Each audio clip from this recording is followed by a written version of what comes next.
If the Nintendo Entertainment System had a competitor in the 80s, well, it certainly wasn't the Atari 7800. But there are quite a few games that appeared on both systems, so I thought, I'll go ahead and compare them and see which game is better. But before we look at the games, let's take a look at the systems. The 7800 has that classic angular, futuristic design that Atari was doing in the 80s, while Nintendo's system intentionally looks like a box so as to not be compared with Atari's older systems. And in this case, I think the 7800 has some really nice styling that really sets it above the boring boxy design of the NES. Now let's take a look at the controller. The 7800 controller retains the shape that was started with the 5200, and it's generally not very comfortable. But I will say that it is very responsive, and it finally has two buttons. The NES controller, on the other hand, of course, is a classic D-pad design invented by Nintendo and used by every other game system since. Now the 7800 had a similar controller that was designed later, but this is still a clear victory for the NES. Okay, now let's take a look at the games, and I would like to remind you that these are my opinions, and it's quite possible that they may not be the same as yours, and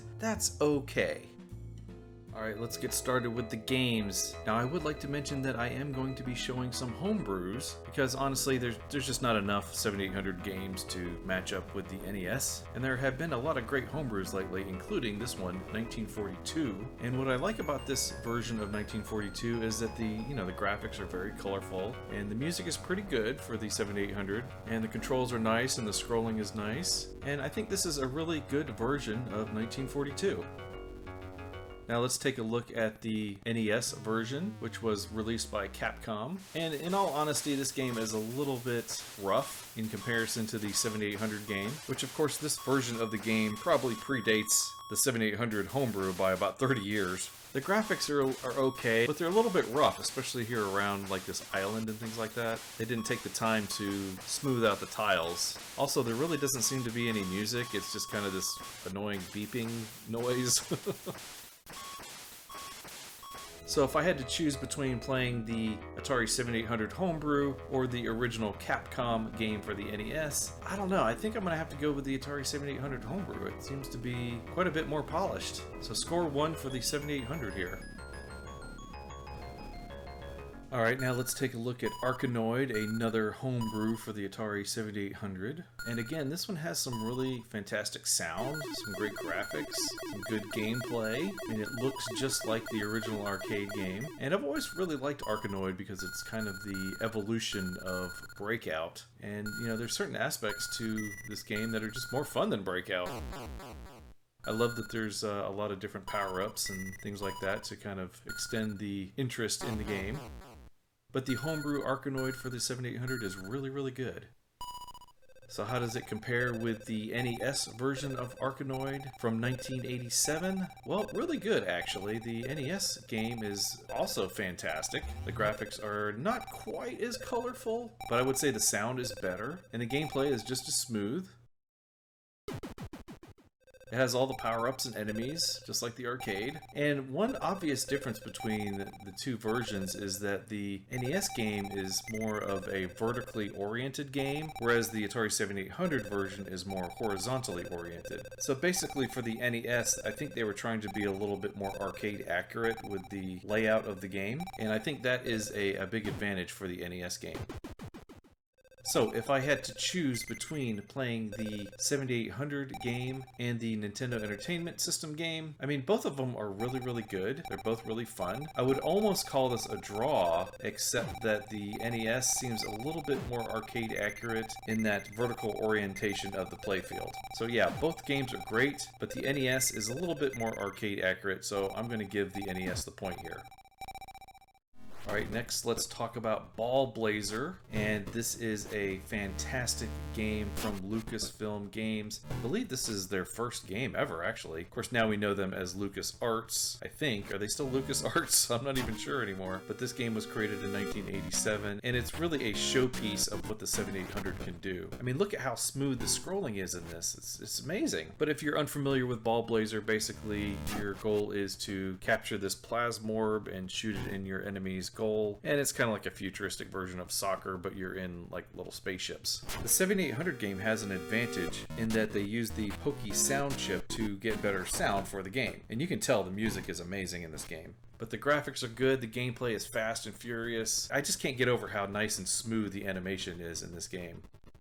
Alright, so let's take a look at the NES version of Ballblazer, and yeah, it's not nearly as smooth as the 7800 game. The graphics are quite a bit chunkier, the sound isn't nearly as good, and honestly, it doesn't feel as playable, and maybe that's just because it's not as smooth as the 7800 game.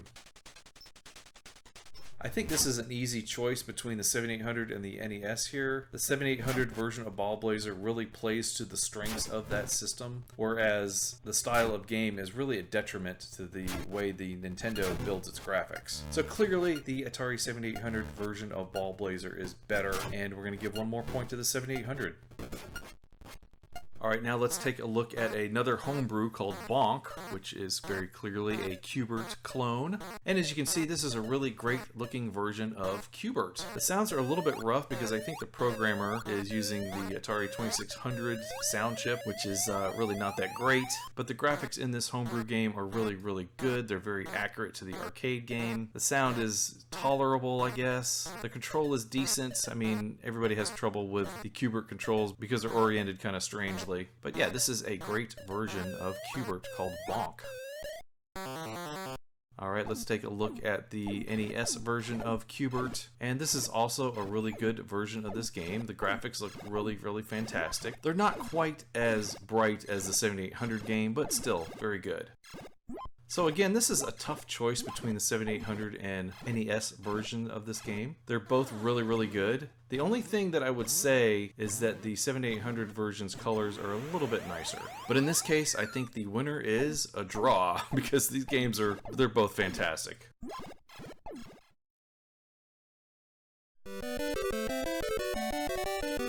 Alright, here's a game that is very near to my heart, and that is Burgertime. Yeah, this is a homebrew of Burgertime called Beef Drop for the 7800. And as you can see, the graphics are really good, the sounds are really good. It's a very, very close conversion of the arcade game. The gameplay is good, the characters all act in a very erratic manner just like they do in the arcade. The controls are also great. The graphics are very arcade accurate and colorful. The only thing I would say is that the music is a little bit slower than the original arcade, but that's not really that big of a deal. Now let's take a look at the NES version of Burgertime. And the graphics are really good, but one of the things that's always bothered me about this version is the ladders. There's like 2 rungs close together and then there's nothing. And then there's another 2 rungs close together and then there's nothing. The gameplay is really good, the animation is good, the graphics are pretty decent, although I don't know that I would want to eat hamburger meat that's green like that. It's kind of gross. But it does have decent music and gameplay's fast and fun. The enemies are erratic, just like the arcade. And yeah, this is a great version of Burgertime. So if I had to pick between the 7800 homebrew of Beef Drop and Burgertime, I mean, they're both really, really great games, and I guess it just depends on which system I have hooked up at the time. But I think between the two, the 7800 homebrew has just the slight edge, because the meat is much more appealing to look at. Who wants to eat green meat anyways? But yeah, you can't go wrong with either version of this game. Let's take a look at Choplifter for the 7800, and I guess this is a pretty decent version of Choplifter. I've been playing it, pretty much my entire life. I think this was the first version of Choplifter that I ever played. Looks like the emulator has a bit of an issue with the background graphics there slightly, but it doesn't alter the gameplay, which is good. The controls are nice. The music is non-existent. The sounds are good, I guess. But I mean, overall, I guess it's a decent version of Choplifter. Now let's take a look at the Famicom version of Choplifter. Now this is not an NES game, but it plays on basically the same hardware. And at first I had some trouble with it because I'd never played it before. But over time I kind of got used to it and I started to really like it. The graphics are kind of good, but the colors are a little muted. The gameplay is good. The sounds are okay. If I had any problem with this game, it's that there seems to be a huge amount of enemies chasing you everywhere you go. So overall, between these two games, I think if I had to choose the Atari 7800 game that I've been playing all my life, or the Famicom game, which I just played for the first time today, honestly, I think I'd have to go with the Famicom game. I just think it was more enjoyable. Also, the Famicom game has multiple stages, which the 7800 version does not have. So yeah, I think this is a clear win for the NES/Famicom. Our next game is Commando for the Atari 7800, and I gotta say, this is a really, really great version of this game. The graphics are fantastic, the sounds are amazing, and that's due to the fact that this game also has a Pokey chip in it, so you're gonna get better sound than in most Atari 7800 games that use the 2600's sound chip. Also, the gameplay is very enjoyable, and I also really like the cutscenes at the end of each stage. Those are pretty cool. And also, you can get power-ups in this game to increase your gun speed and things like that. I kind of like getting the machine gun. That made the game a little bit easier. But yeah, Commando for the 7800, it's amazing. So let's take a look at the NES version of Commando, and you'll have to forgive the slightly glitchy graphics. It seems like no emulator could play this game properly. But this is a early NES game, and it's very good. The graphics are nice, and the music is good. It's fun to play, and it also has these hidden areas where you can go in and save hostages, which is different from the arcade game because I don't think it had those same type of hidden stages. And we also have the cutscenes in between each stage, which is kind of neat. So if I had to choose between the Atari 7800 version of Commando and the NES version of Commando, this is another tough choice. I mean, I really like the smoothness of the 7800 and the sounds and the graphics and the gameplay and everything, but the NES graphics seem to look a little bit more like the arcade game. So between the two, they're both great, but I think I'm going to have to go with the NES version in this case. Really, just by a hair, just very, very slightly. And it's only because the graphics look more like the arcade. Alright, how about a little game of Dig Dug for the 7800? And this is one of those games that was created before the 7800 went into mothballs and came back a couple years later, so this game was actually created in 1984. But yeah, it looks really good. The sounds are really good, surprisingly, since it's using the 2600 sound chip. But the gameplay is very close to the arcade, which is nice, and the animation is good. I mean, yeah, this is a great version of Dig Dug. Alright, now let's take a look at the Famicom version of Dig Dug. I'm pretty sure this never came out for the Nintendo, but this is a really great arcade conversion for the Famicom. It's very, very arcade accurate. And what I like about this one is that the music is practically dead on to the arcade. And I also like how it's oriented properly too, like a vertical screen like the arcade is. The only thing that really holds it back is that the graphics are not quite as colorful as the 7800 version, but that's a small sacrifice for such a great conversion of this game. So if I had to choose between the 7800 version of Dig Dug, which is great, or the Famicom version of Dig Dug, which is also great, I think the Famicom/NES version wins here because it seems to be a little bit more accurate to the arcade in terms of the look. Both games are great, but the Famicom version is just a little bit more accurate to the arcade. Alright, this is the one you've all been waiting for. Let's talk about Donkey Kong for the 7800. And I'm not going to sugarcoat this. The sound is terrible. It almost makes the game unplayable because I just don't want to listen to the sound. But if I mute it and play the game, the graphics are pretty good. The gameplay is nice and smooth, and it has 3 stages. I don't think it has the Cement Factory. So overall, I mean, the game is good, but really it's just the sound that just totally ruins it. Now let's take a look at the NES version of Donkey Kong, and this is an almost perfect arcade recreation on the Nintendo NES. The sounds are great, the graphics are great, the animation is fantastic, the controls are good. So yeah, if I had to choose between the 7800 and the Nintendo version of Donkey Kong, I mean, they both have decent enough graphics and gameplay, but the sound is what makes the real difference here. And very obviously, the sound on the Nintendo is just much better. So for me, it's a clear win for the Nintendo. Next, let's take a look at Donkey Kong Jr., and it's a very similar situation to what we have with Donkey Kong. The graphics look really nice, the gameplay is pretty good, the animation is good, but really the sound is just awful. It just ruins the game. The one nice thing about it though is that it does have all 3 stages. You got the vines stage at the beginning, you've got the spring stage, the electronic stage, and then you've got the key stage at the end. Yeah, aside from the sound, this is a pretty good version of Donkey Kong Jr. Now let's take a look at the NES version of Donkey Kong Jr. And again, here we are with another almost perfect arcade port of the game. And also we have all 4 stages. You've got the vines, you've got the springs, you've got the electronic stage, and you've got the final key stage. Alright, decision time. Which one am I going to go with? I mean, the 7800 has some really nice graphics and it's colorful and everything, but again, the sound kills it. It's just a no-brainer for me. The NES version wins here.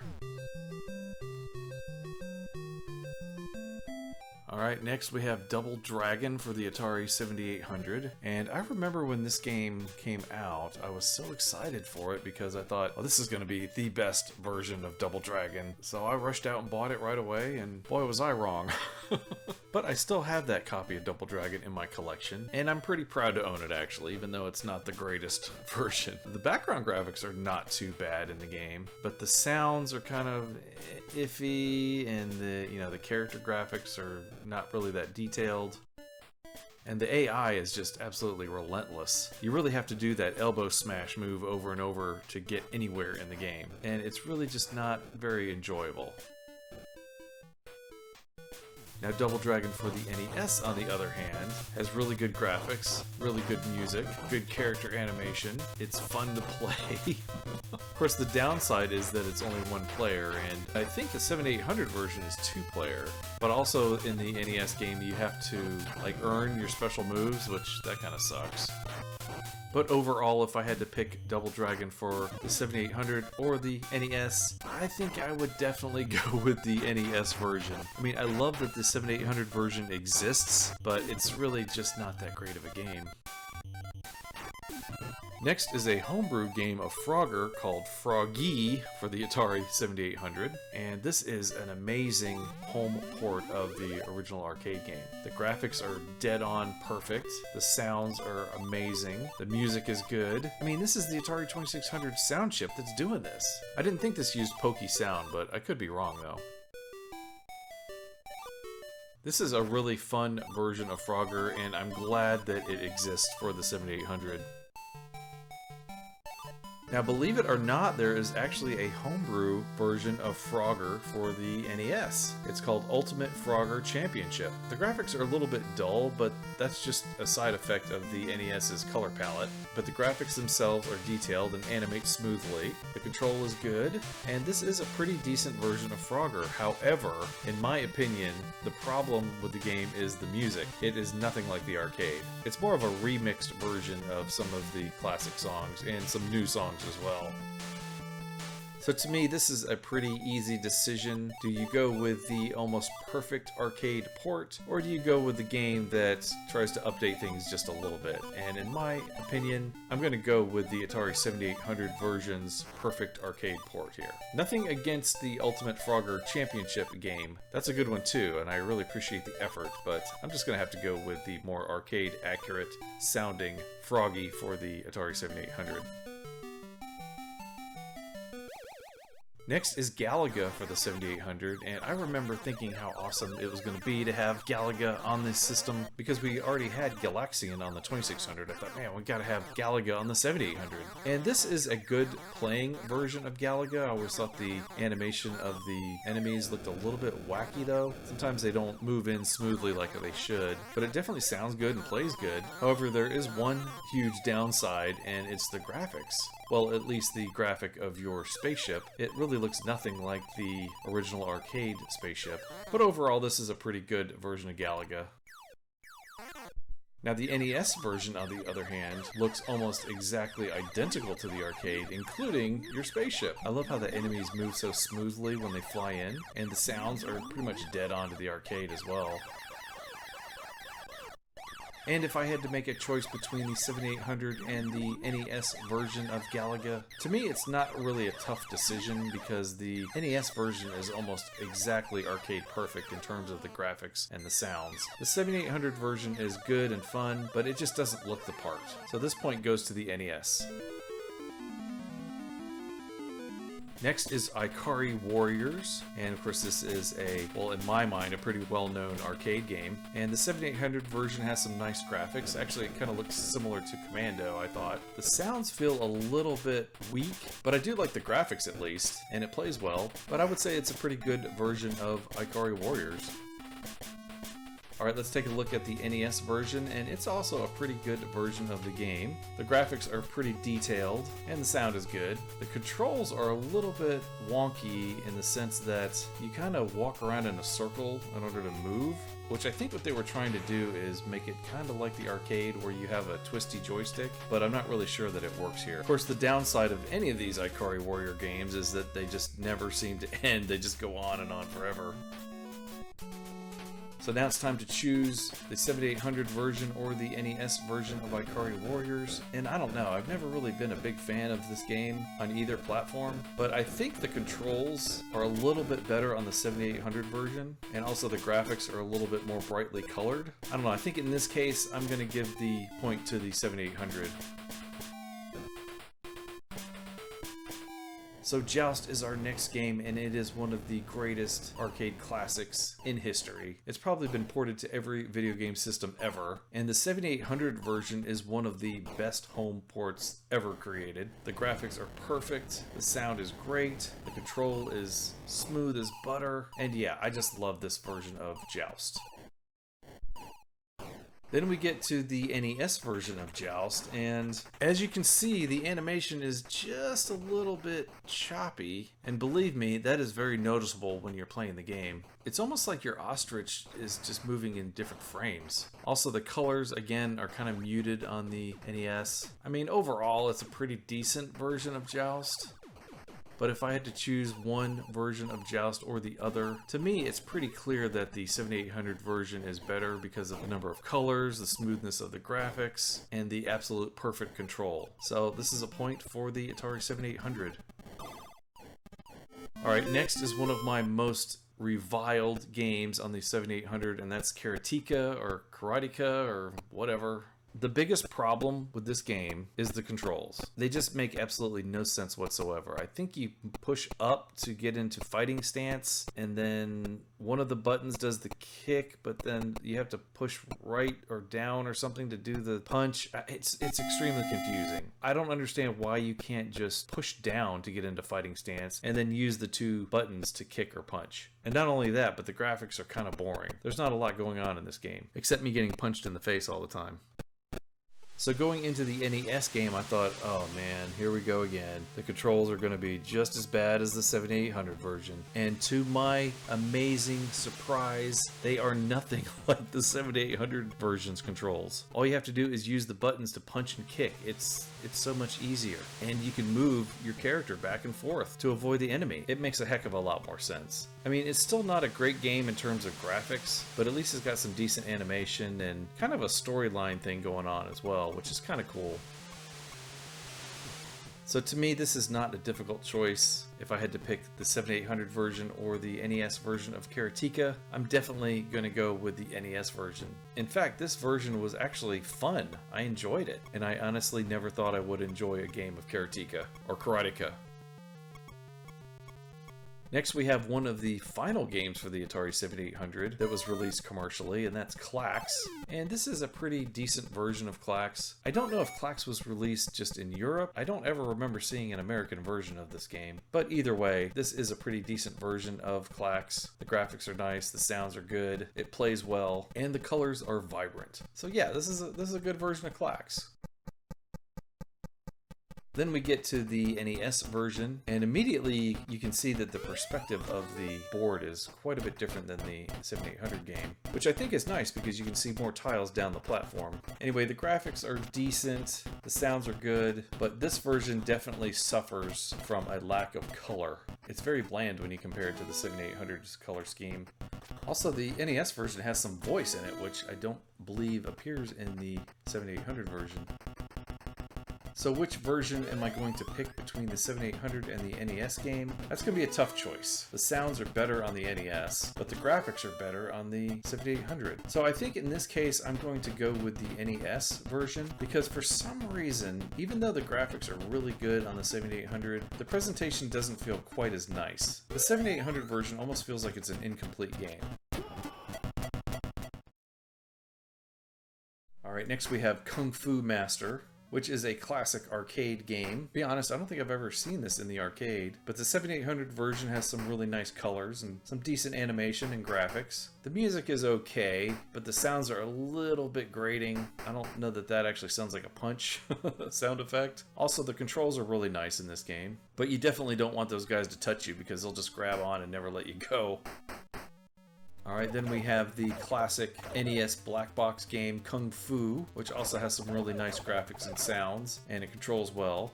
Of course, one of the advantages of the NES game is that it sounds like it has a little bit of voice to it. Every time he kicks or punches, he makes that little wah wah sound. And while the graphics are good, they're just a little bit bland in comparison to the 7800 version. The colors are definitely better on the Atari.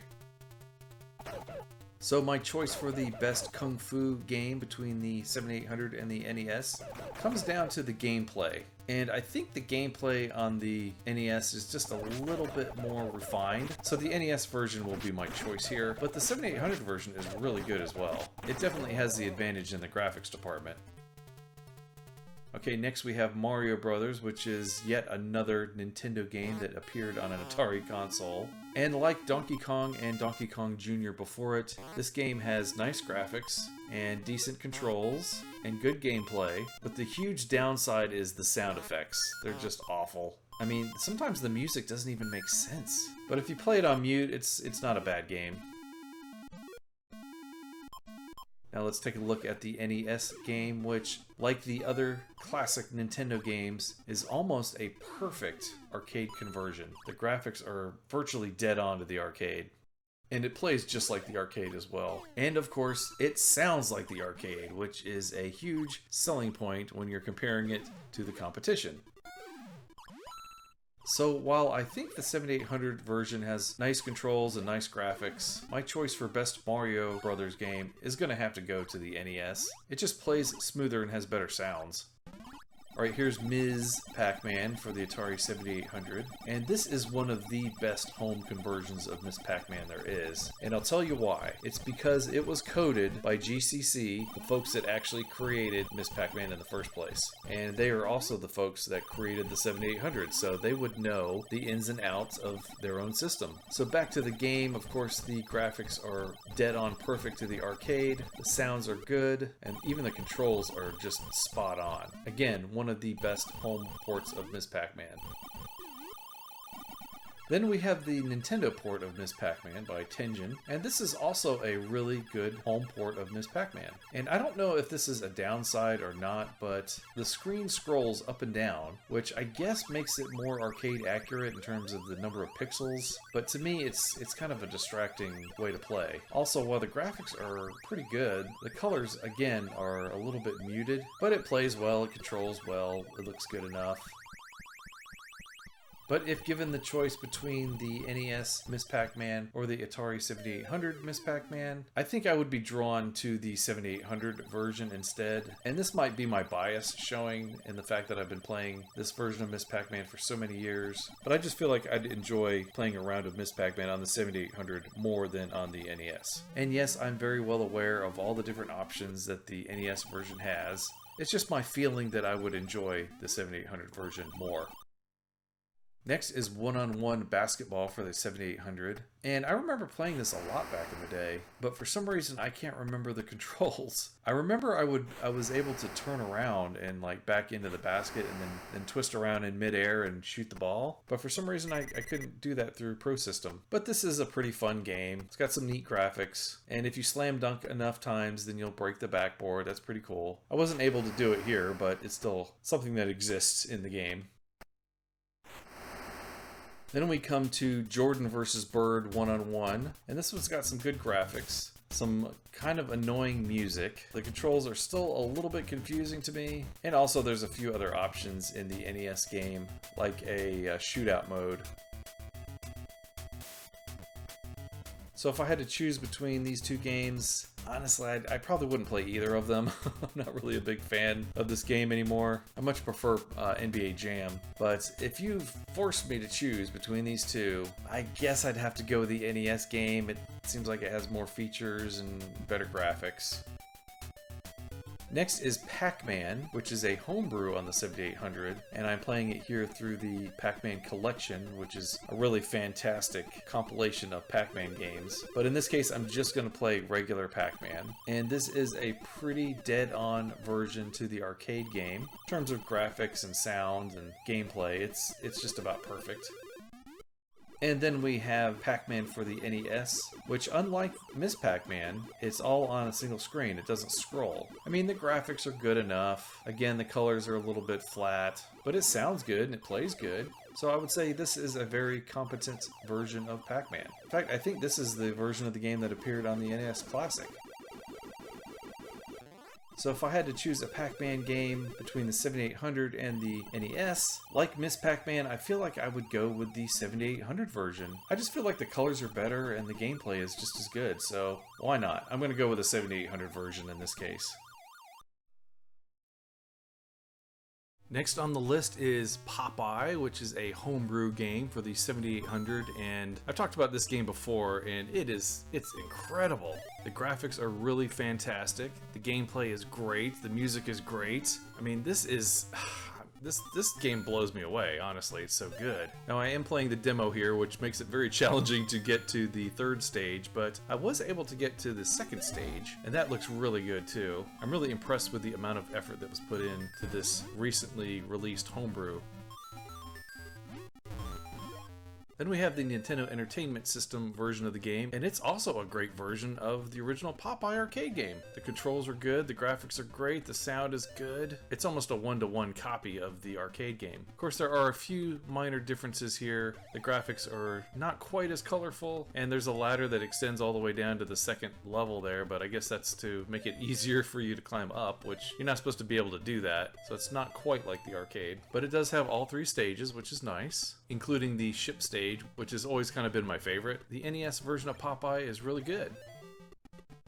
But if I had to choose between the 7800 homebrew Popeye and the original NES version of Popeye, again, they're both very, very good, but I just think that the 7800 version is more fun, and the graphics are just so amazing and so great.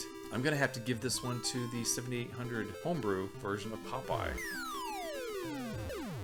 Alright, next is Rampage for the Atari 7800, and as you can see, it's okay, I guess. The graphics are a little bit plain. The gameplay is decent enough. The sound is okay. It is nice that you can choose from 3 different characters, but I mean, they don't play any differently, so I don't know that that really matters all that much. And I'm certain you cannot play this as a 3-player game on the 7800. That would be pretty cool if you could, though. But it's basically a stripped-down version of Rampage. It plays okay, I guess. And then we get to the Nintendo version of Rampage, and it's quite a bit better in my opinion. The graphics are much more detailed, and it has some nice music in the background. I know a lot of people complain about this game not being as good as the Sega Master System version, but since we're comparing it to the 7800, you know, it's good. It's decent enough. Of course, the downside is that you can only choose from 2 characters, George and Lizzie. Ralph didn't make the cut in this one. So between the 2 games, I would definitely pick the NES version of Rampage. It just looks better and plays better, and is generally more fun. The only advantage the 7800 has is that you can pick from 3 characters. Next is a graphically interesting game called Tower Toppler, and unfortunately the emulator does not really do this game justice. So here's what it looks like on a real CRT. If you're unfamiliar with this game, your goal is to reach the top of the tower and, I guess, destroy it.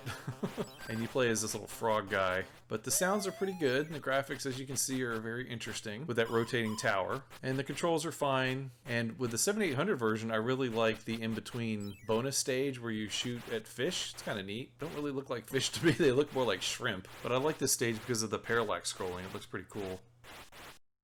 The Nintendo version is called Castelian, and that seems to be the normal name for this game in just about every other platform. Not sure why they called it Tower Toppler on the 7800. But as you can see, it has very similar graphics with that really neat rotating tower effect. And the sounds and the controls are good. And also let me say that the challenge in both of these games is very high.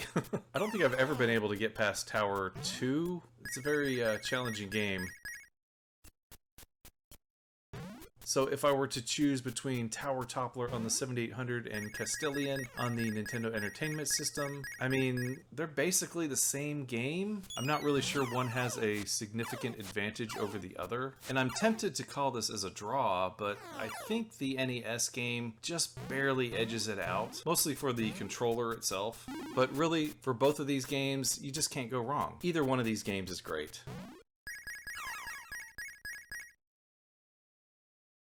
Alright, next is Winter Games, and as you can see it looks really good on the 7800. I'm playing the biathlon here first. You just kind of ski around and then you get to these shooting points, and the controls here were really good and easy to figure out. Then we get to speed skating, and that looks really good and it makes sense on the controls. And then the ski jump kind of flummoxed me a little bit. I wasn't really sure what I was supposed to do here. But to me, the graphics are just pretty amazing in this game. And then the bobsled may have been my favorite just because it seemed to make the most sense as to how to play.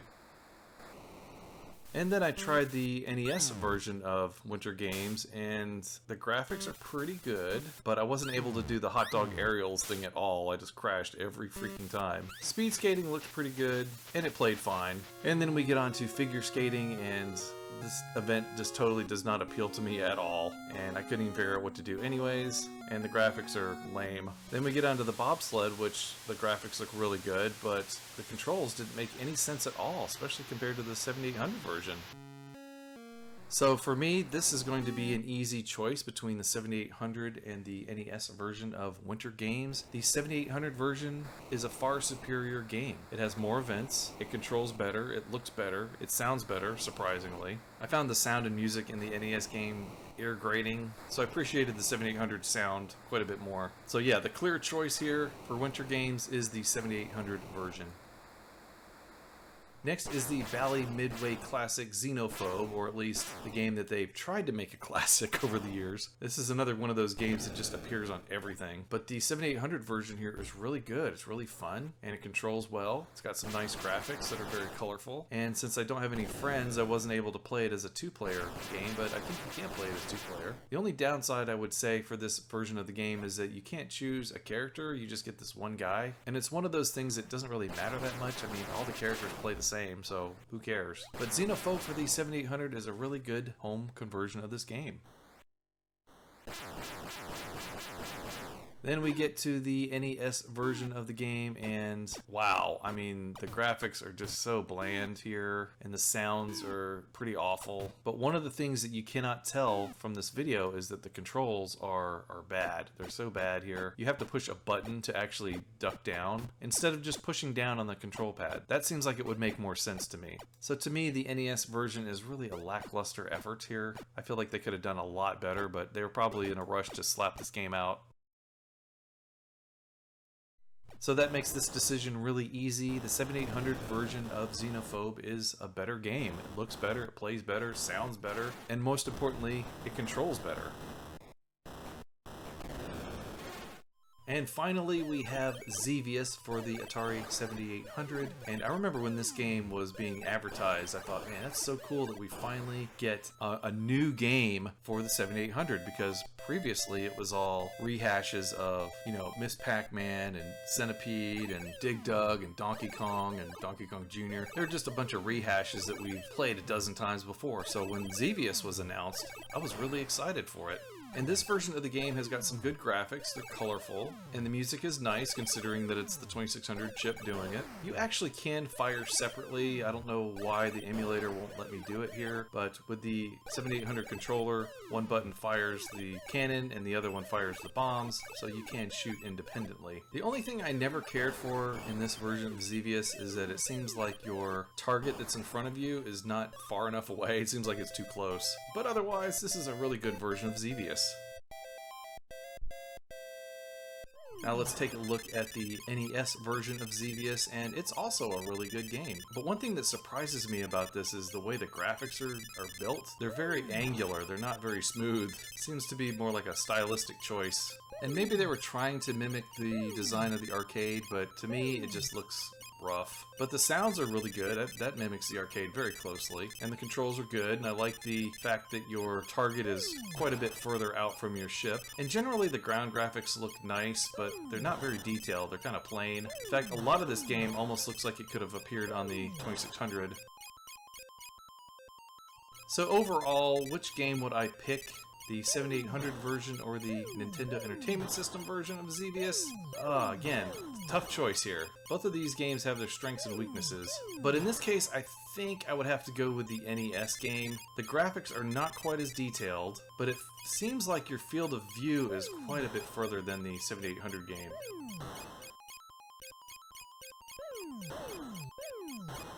Alright, well there you go. There's my comparisons of Atari 7800 games to their NES counterparts, and these are the versions that I would choose if I had to make that choice. Let me know down in the comments which games you agree with and which games you don't agree with. I'm sure you will let me know. So with that, I will say thank you for watching, take care, and we'll see you next time. Bye bye everybody.